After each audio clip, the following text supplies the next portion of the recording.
Texas ചീച്ചിൽഡ എന്നാണ് ഈ മീനിൻ്റെ പേര്. അത് നല്ല രസമാണ്. അതിൻ്റെ വരകളൊക്കെ കാണാൻ നല്ല ഭംഗിയാണ്.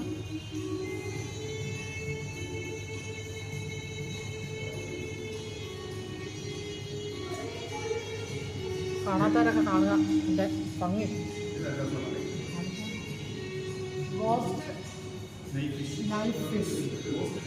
ഗോസ്റ്റ് നൈഫ് ഫിഷ് എന്നാണ് എൻ്റെ പേര്. GHISTKNIFEFISH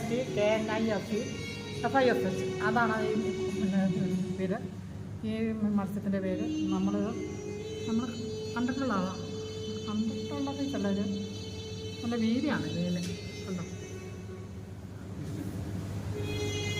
അടുത്തത് blood parrot cichlid. Blood parrot എന്ന് പറഞ്ഞ മത്സ്യമാണ് ഈ കാണുന്നത്.